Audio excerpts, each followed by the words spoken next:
Hello! Welcome at watching VideoGaming Father video review of a Naval Tower defense game called Iron Sea Defenders. Will it bring typical tower defense game addiction in style of one more mission and I'm going to sleep? Is there a wide variety of defense towers and enemy ships? Is difficulty of the game challenging, yet not frustrating? Will it still have something to offer even after a couple of hours of playing? Just stay with me and you will get all necessary information about Iron Sea Defenders.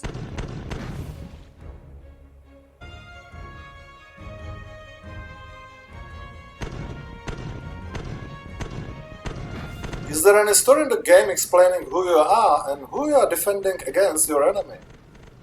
And who is actually your enemy? Well, by the description of the game, authors promise a unique historical setting that will allow you to immerse yourself in an atmosphere of real and uncompromising battle. To be honest, I have not noticed any historical setting except the name of the first campaign, Atlantic Ocean.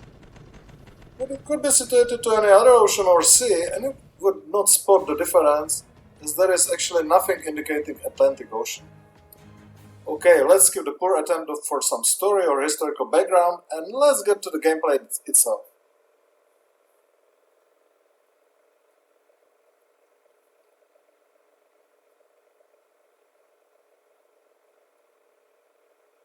Let's have a look first what kind of arsenal is in your possession. You start with basic light cannon, which is mainly effective against small vessels with only light armor and low health.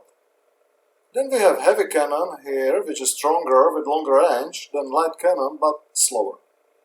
The other towers are resource tower that is able to collect resources and mortar tower, which is mainly effective against groups of enemies. As you proceed through the game, you are getting access to the advanced versions of these towers. Advanced light cannon slows down ships and removes enemy camouflage, while a heavy cannon becomes two-barreled cannon, which is good against groups of weaker enemies. Advanced version of resource tower is radar tower that strengthens nearby enemies, and mortar tower becomes missile systems that shoots further and is more powerful. Except these upgrades, you can also upgrade towers' damage, range, and cost for collected points between the levels. There is enough of defense structures, and almost in each new level you get some new tower or at least its upgrade. This allows you to try various tactics with different defense structures in each level. The problem I have found here is that the game does not really force you to use all types of them, and in most of the cases it is enough to use first two types of towers that you upgrade in later levels. Who will you stand against then?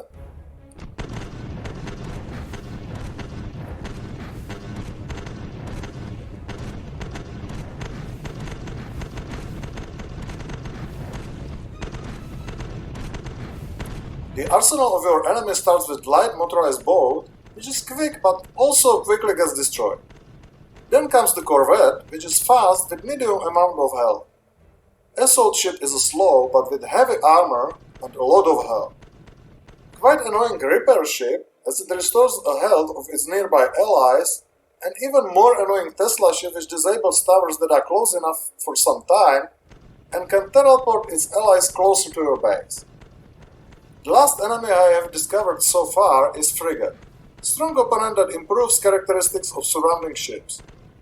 As with the towers, the game serves you new enemies quite often.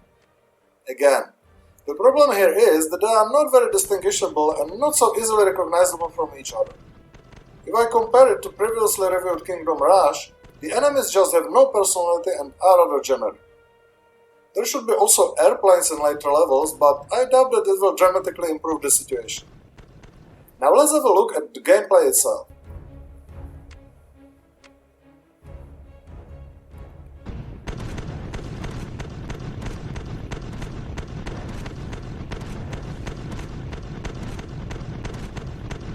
As in almost each tower defense game, you have your base in the start, several ways leading to it, and predefined places where you can build your defense structures. At the top of the screen there are four indicators: the amount of money that you can build new towers for or to upgrade the existing ones, the anchors that you collect for level completion that you can use for upgrades between the levels, then there is a health counter that decreases with each enemy reaching your base, and wave counter. Nothing that one would have not seen in almost every tower defense game. So in the beginning of each level you build your basic defense structure, and let the first wave of enemies to come. The enemies are trying to reach your base on predefined paths all time long, so there are not secret passages that would be uncovered in the middle of level unlike in already mentioned Kingdom Rush. So the enemy is sending stronger and stronger waves of enemies as you build stronger defense structure for the money gain for sunken enemy ships.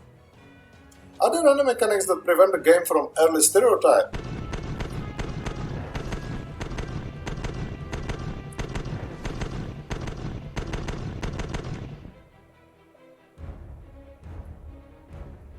The first thing what I have found beneficial is the control buttons that allows you to pause the game or to double the speed of it.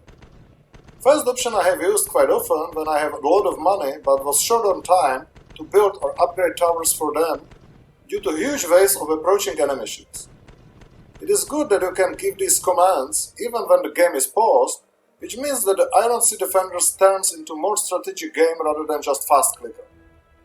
The ability to double the speed is used when you have all your fortification built and do not want to wait when sometimes too long waves of enemies have all been sent to the eternity.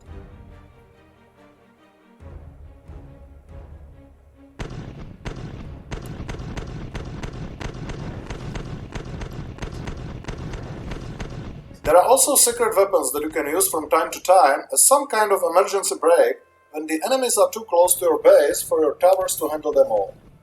There is an airstrike, accidented, or minefield, all of them with area effect but with different damage and time to recharge. Again, they are not distinguishable enough from each other, so I have usually used all of them when my base was in danger. The damage they cause can also be upgraded between the levels. The last mechanics I found interesting was that there are the special places where the towers built on them are stronger or have high range. But still nothing that one would haven't seen in many other tower defense games.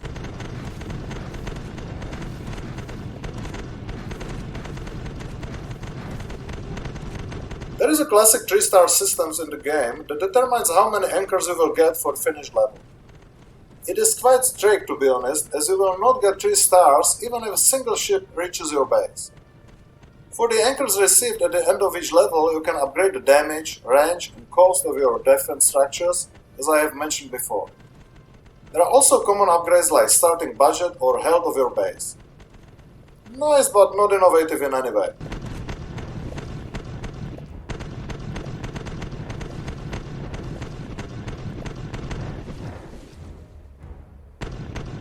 The controls are very simple and all of the main activities are controlled by mouse. As for the game difficulty, the game can be challenging sometimes, yet not frustrating. There are 3 levels of difficulty: easy, normal and hard. I've played on normal difficulty and was restarting the level sometimes just because I wanted better star rank. But if you want to just finish the level somehow, there is almost no way how to lose all lives. If your defense structure does not remind elemental cheese, of course. On the other side, it's not easy to get all 3 stars. So I would say that the difficulty is well balanced.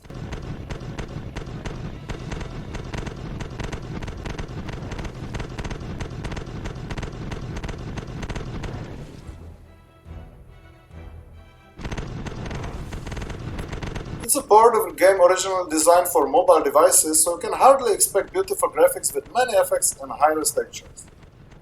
Still, I cannot say that the graphics is one of the game cons. It is cute in some way, colorful, and all objects are recognizable, even though the enemy ships are rather look alike, but I guess it's a matter of their design rather than the graphics itself. Sounds are okay for this type of game. Most of the time you hear cannons shooting, so there was not much to spoil. Music in dynamic heroic style is okay as well.